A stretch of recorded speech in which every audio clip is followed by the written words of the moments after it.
The Adventure of the Spectacled Roadman. I sat down on the very crest of the pass and took stock of my position. Behind me was the road climbing through a long cleft in the hills, which was the upper glen of some notable river. In front was a flat space of maybe a mile, all pitted with bog holes and rough with tussocks, and then beyond it the road fell steeply down another glen to a plain whose blue dimness melted into the distance. To left and right were round-shouldered green hills as smooth as pancakes, but to the south, that is, the left hand, there was a glimpse of high heathery mountains, which I remembered from the map as the big knot of hill which I had chosen for my sanctuary. I was on the central boss of a huge upland country, and could see everything moving for miles. In the meadows below the road half a mile back a cottage smoked, but it was the only sign of human life. Otherwise there was only the calling of plovers and the tinkling of little streams. It was now about 7 o'clock, and as I waited I heard once again that ominous beat in the air. Then I realized that my vantage ground might be in reality a trap. There was no cover for a tomtit in those bald green places. I sat quite still and hopeless while the beat grew louder. Then I saw an aeroplane coming up from the east. It was flying high, but as I looked it dropped several hundred feet and began to circle round the knot of hill in narrowing circles, just as a hawk wheels before it pounces. Now it was flying very low, and now the observer on board caught sight of me. I could see one of the two occupants examining me through glasses.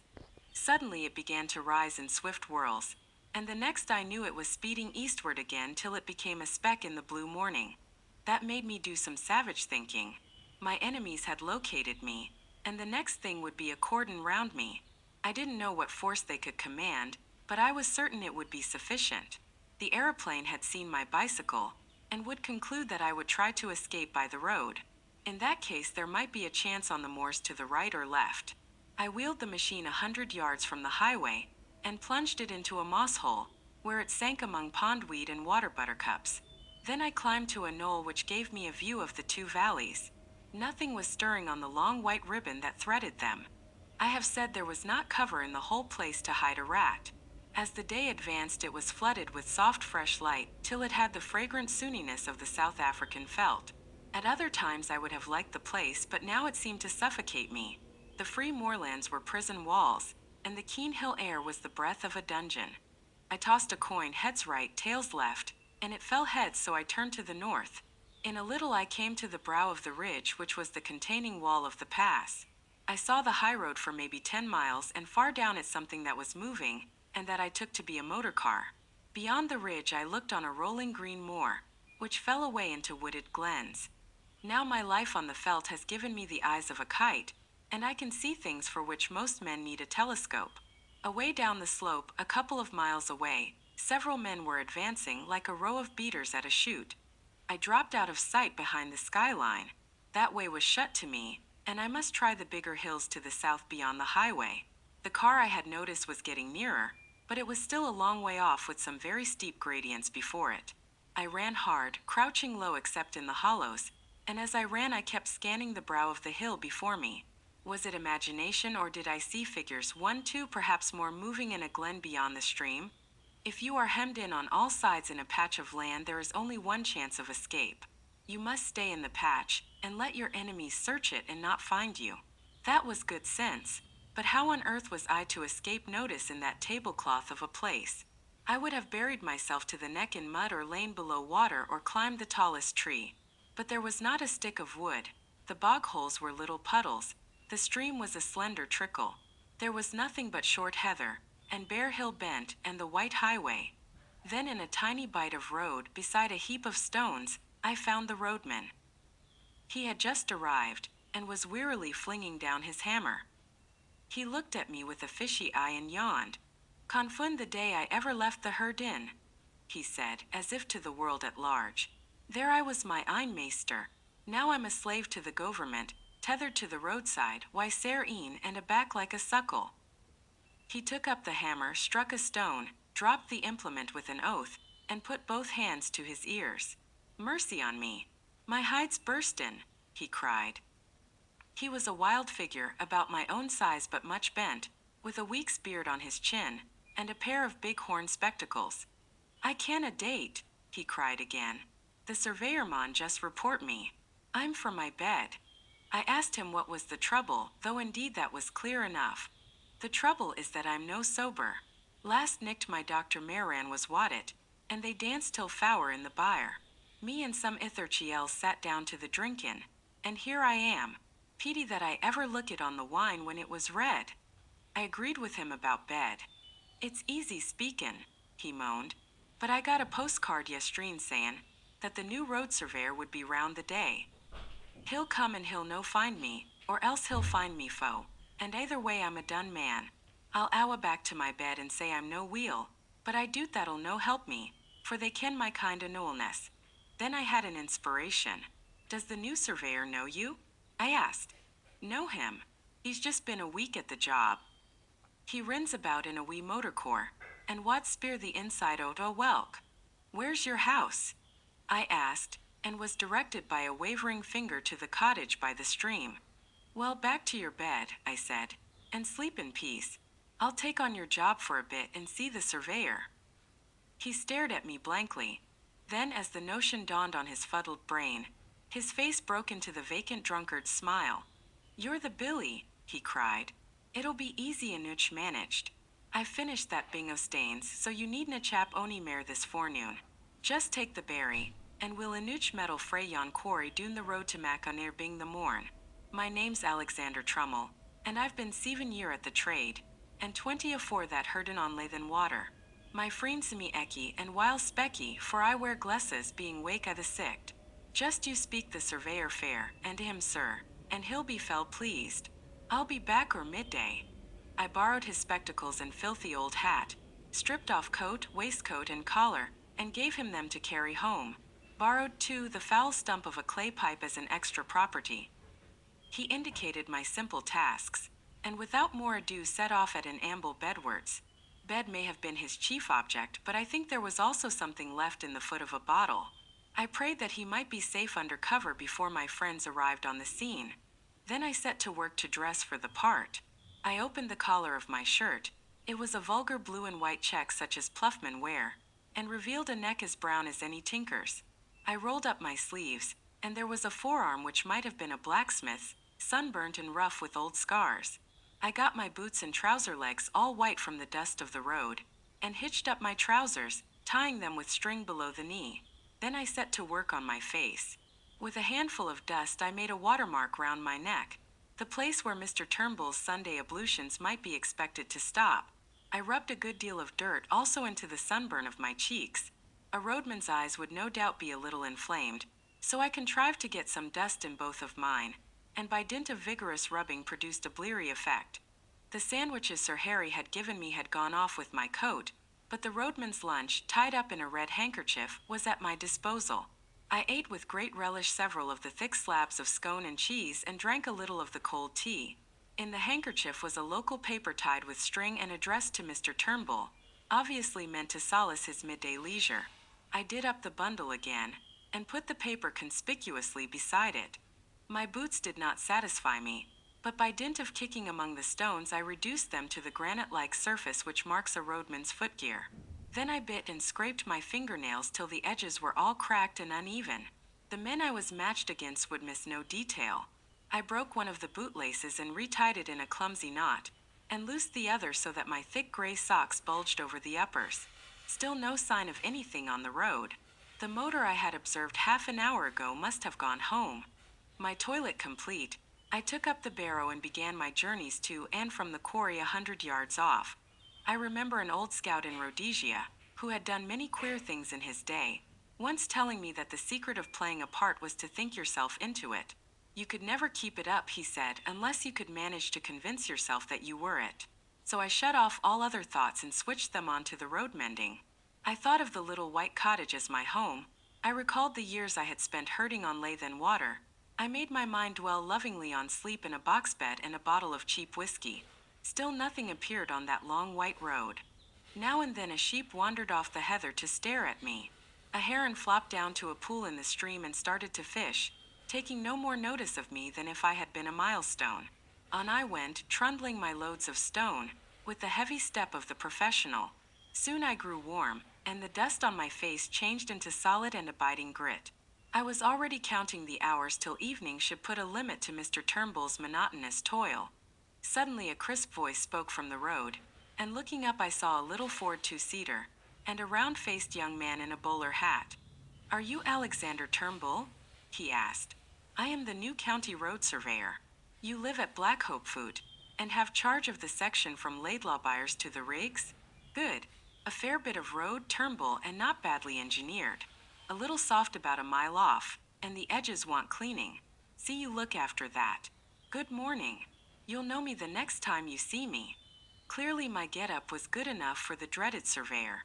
I went on with my work, and as the morning grew towards noon I was cheered by a little traffic. A baker's van breasted the hill, and sold me a bag of ginger biscuits which I stowed in my trouser pockets against emergencies. Then a herd passed with sheep, and disturbed me somewhat by asking loudly, "What had become of Specky?" "In bed, why the colic," I replied, and the herd passed on. Just about midday a big car stole down the hill, glided past and drew up 100 yards beyond. Its 3 occupants descended as if to stretch their legs, and sauntered towards me. 2 of the men I had seen before from the window of the Galloway Inn, one lean, sharp, and dark, the other comfortable and smiling. The third had the look of a countryman, a vet perhaps, or a small farmer. He was dressed in ill-cut knickerbockers, and the eye in his head was as bright and wary as a hen's. "Morning," said the last. "That's a fine easy job o' yours."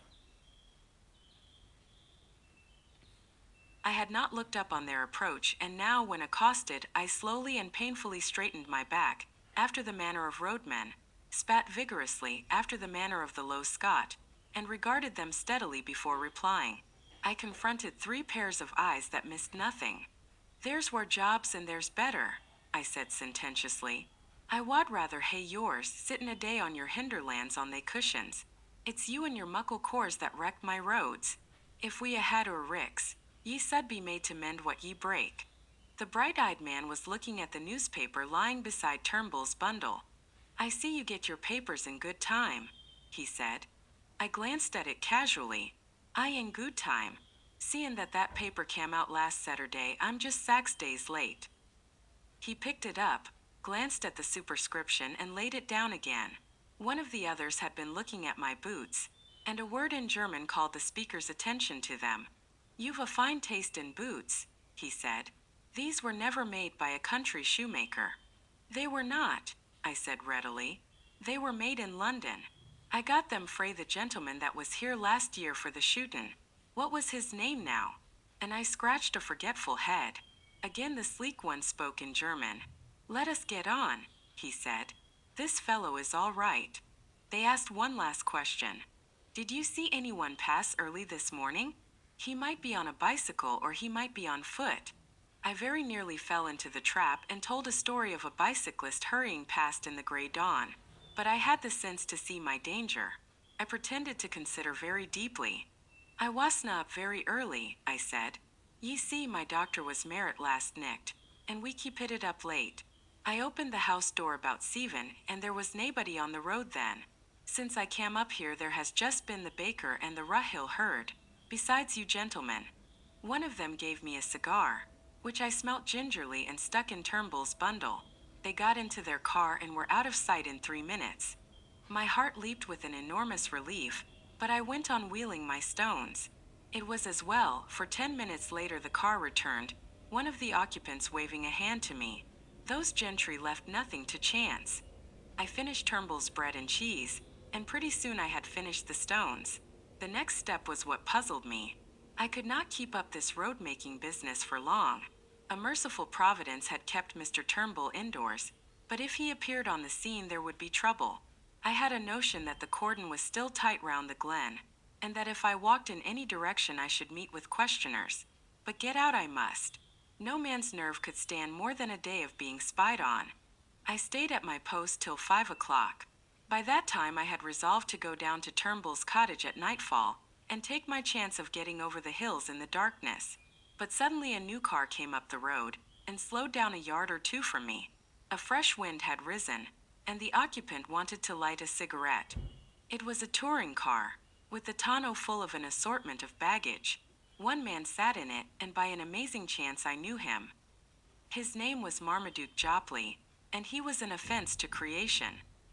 He was a sort of blood stockbroker who did his business by toadying eldest sons and rich young peers and foolish old ladies.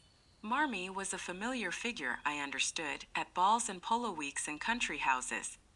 He was an adroit scandalmonger, and would crawl a mile on his belly to anything that had a title or a million. I had a business introduction to his firm when I came to London, and he was good enough to ask me to dinner at his club. There he showed off at a great rate, and pattered about his duchesses till the snobbery of the creature turned me sick. I asked a man afterwards why nobody kicked him, and was told that Englishmen reverenced the weaker sex. Anyhow, there he was now, nattily dressed in a fine new car, obviously on his way to visit some of his smart friends. A sudden daftness took me, and in a second I had jumped into the tonneau and had him by the shoulder. "Hello, Jopley," I sang out. "Well met, my lad." He got a horrid fright. His chin dropped as he stared at me. "Who the devil are you?" he gasped. "My name's Henne," I said. "From Rhodesia, you remember." "Good God, the murderer," he choked. "Just so. And there'll be a second murder, my dear, if you don't do as I tell you. Give me that coat of yours. That cap, too." He did as he was bid, for he was blind with terror. Over my dirty trousers and vulgar shirt I put on his smart driving coat, which buttoned high at the top and thereby hid the deficiencies of my collar. I stuck the cap on my head and added his gloves to my get-up. The dusty roadman in a minute was transformed into one of the neatest motorists in Scotland. On Mr. Jopley's head I clapped Turnbull's unspeakable hat, and told him to keep it there. Then with some difficulty I turned the car. My plan was to go back the road he had come, for the watchers, having seen it before, would probably let it pass unremarked, and Marmee's figure was in no way like mine. "Now, my child," I said, "sit quite still and be a good boy. I mean you no harm. I'm only borrowing your car for an hour or two, but if you play me any tricks, and above all if you open your mouth, as sure as there's a God above me I'll wring your neck. Saves." I enjoyed that evening's ride. We ran 8 miles down the valley, through a village or two, and I could not help noticing several strange-looking folk lounging by the roadside. These were the watchers who would have had much to say to me if I had come in other garb or company. As it was, they looked incuriously on. One touched his cap in salute, and I responded graciously. As the dark fell I turned up a side glen which, as I remember from the map, led into an unfrequented corner of the hills. Soon the villages were left behind, then the farms, and then even the wayside cottage. Presently we came to a lonely moor where the night was blackening the sunset gleam in the bog pools. Here we stopped, and I obligingly reversed the car and restored to Mr. Jopley his belongings. "1,000 thanks," I said. "There's more use in you than I thought. Now be off and find the police." As I sat on the hillside watching the tail light dwindle, I reflected on the various kinds of crime I had now sampled. Contrary to general belief, I was not a murderer, but I had become an unholy liar, a shameless impostor, and a highwayman with a marked taste for expensive motor cars.